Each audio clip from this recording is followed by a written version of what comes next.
নমস্কার, জ্যোতিষ বিজ্ঞান রহস্য চ্যানেলে আপনাদের স্বাগত। এবং আজকে আমরা আলোচনা করব সবথেকে চর্চিত এবং ভয় জাগা নিয়ে একটা বিষয় নিয়ে, সেটা হলো শনির মহাদশা। শনির দশা বা কোনো কিছু নাম শুনলেই আমরা ভয় পেয়ে যাই।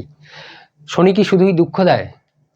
আজকে আমরা সেটাই জানবো। দেখুন, আজকে আপনি বিভিন্ন জায়গায় যখন যাবেন, সব জায়গায় শনি মন্দির দেখতে পারবেন, গলিতে গলিতে। কিন্তু আগে, বহু বছর আগের কথা যদি আপনার মনে থাকে, দেখবেন এত শনি মন্দির কিন্তু ছিল না। এখন গলিতে গলিতে, তারও আগে হয়তো শনি মন্দির ছিলই না।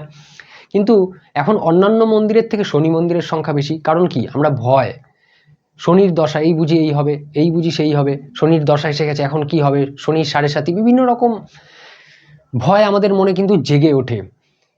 কিন্তু শনির মহাদশায় ঠিক কীরকমভাবে ফল দেয়, আমি এর আগে বিভিন্ন ভিডিও আলোচনা করেছি। বৃহস্পতির মহাদশা, রবির মহাদশা সব আলোচনা করেছি। বাকি আছে শুধু শনি, রাহু এবং কেতুর মহাদশা।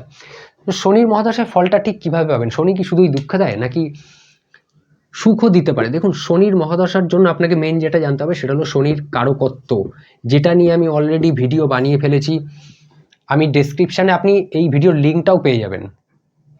এটা জানা কিন্তু অত্যন্ত জরুরি, শনির মহাদশায় কীরকম ফল হবে সেটা জানার জন্য। এবং আমরা জানি শনি হলো দুঃখের কারক গ্রহ, এটা আপনাকে মাথায় রাখতে হবে। প্রত্যেকটা গ্রহের এক কথায় একটা কারকত্ব রয়েছে, যে সেটা নিয়েও ভিডিও বানানো রয়েছে, যে এক কথায় কি কি বলা হয় কোন গ্রহকে।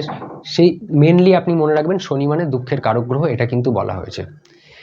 কালপুরুষের জন্মপত্রিকা শনি দশম এবং একাদশ স্থানের অধিপতি, এটা কিন্তু মনে রাখবেন অবশ্যই। কারণ কালপুরুষের জন্মপত্রিকা মানে নৈসর্গিক জন্মপত্রিকা যেটাকে বলা হয়, যেটা মেষ লগ্নের হয়। দশম এবং একাদশ স্থানের অধিপতি শনি, তার মানে দশম এবং একাদশ স্থানেরও কিন্তু ফল পাবেন আপনি। মানে কর্ম, আপনার কর্মজীবন, কর্ম থেকে ইনকাম। এবং কর্ম যদি আমাদের ঠিকঠাক না হয়, ইনকাম যদি ঠিকঠাক না হয়, তাহলে আমাদের জীবনে কতটা দুঃখ আসে সেটা আপনি বুঝতে পারছেন। কেন দুঃখের কারক গ্রহ বলা হয়েছে। কিন্তু ভয় পাবেন না, শনি কিন্তু দুঃখ দেয় না, সুখও দেয়। আসছি সেই আলোচনায় পরে। দেখুন, এরপরে শনি কিভাবে ফল দিতে পারে। শনি কিন্তু মন্দগামী গ্রহ, এটা আপনাকে মাথায় রাখতে হবে। মন্দগামী গ্রহ। শনির যে মহাদশা চলে সেটা 19 বছরের চলে মহাদশা। মন্দগামী মানে স্লো মুভিং প্ল্যানেট। এর জন্য শনি যা কিছু ফল আপনি পাবেন, সব কিছু স্লো পাবেন। আপনার উন্নতি হবে, ধীরে ধীরে গ্রো করবেন। লস হবে, ক্ষতি হবে, ধীরে ধীরে শনি আপনাকে ভেঙে ফেলবে। শনি স্নায়ুতন্ত্রের কারক গ্রহ, নার্ভ সিস্টেমের উপর কাজ করে বেশি।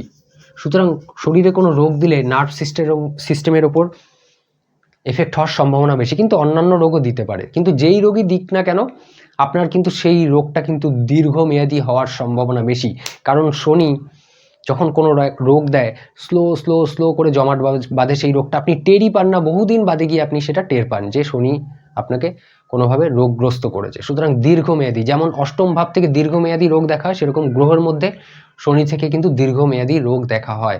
ধীরে ধীরে আপনাকে ভাঙলে আর গড়লেও আপনাকে ধীরে ধীরে গড়বে। উন্নতির চরম শিখরে নিলেও কিন্তু ধীরে ধীরে, আর আপনাকে ভেঙে ফেললেও ধীরে ধীরে। এটা আপনাকে মাথায় রাখতে হবে। শনি যেভাবে ফল দেয়, তার মধ্যে আপনাকে মাথায় রাখতে হবে শনি কোন ঘরের অধিপতি। শনি যেই ঘরের অধিপতি সেই ঘরেরও ফল করবে শনি তার মহাদশায়, এটা আপনাকে কিন্তু মাথায় রাখতে হবে। অর্থাৎ শনি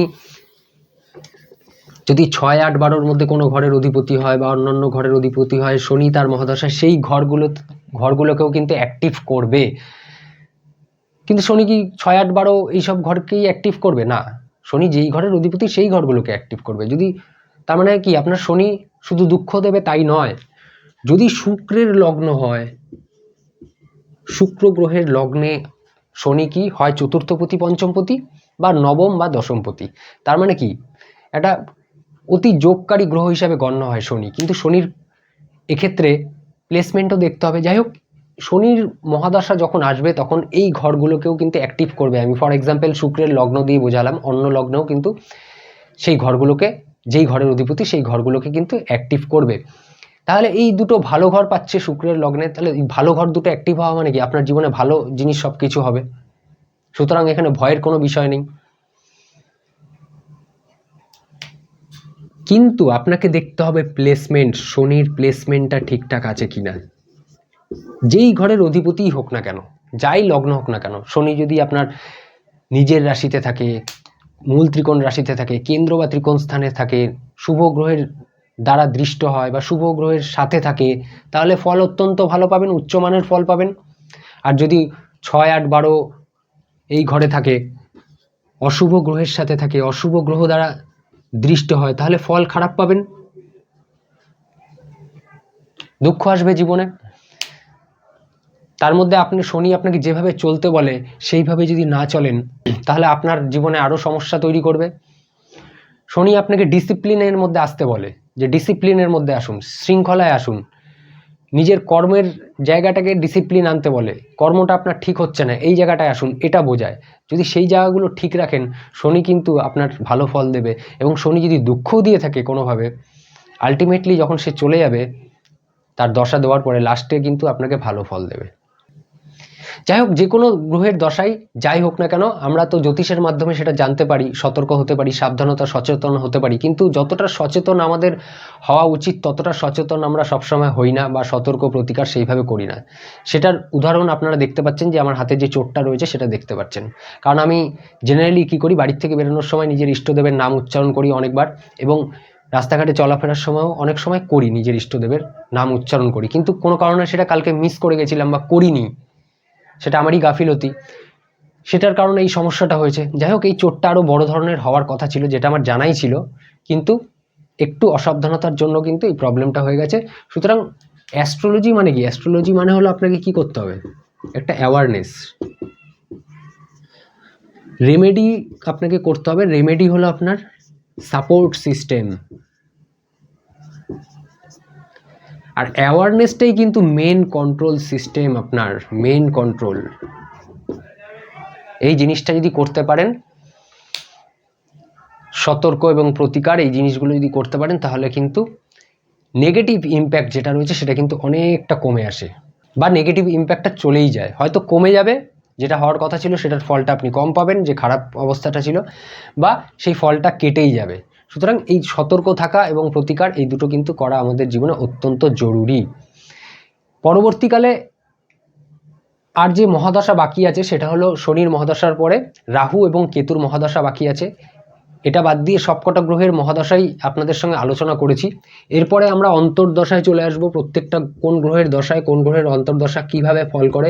সুতরাং এই ভিডিওগুলো কিন্তু খুব মূল্যবান ভিডিও, অত্যন্ত মনোযোগ সহকারে দেখবেন। পুরনো ভিডিও যারা বেসিক আমার ভিডিও দেখেছেন তাদের কিন্তু বুঝতে অনেক সুবিধা হবে। এবং দশাফলের একটা প্লেলিস্ট চলছে, যেখানে শনির মহাদশা, এটা দশাফল 11 আপনারা দেখতে পাচ্ছেন, সেই প্লেলিস্টে আপনি সমস্ত গ্রহের দশাফল, মহাদশাফল সেটা কিন্তু আপনি পেয়ে যাবেন পরপর।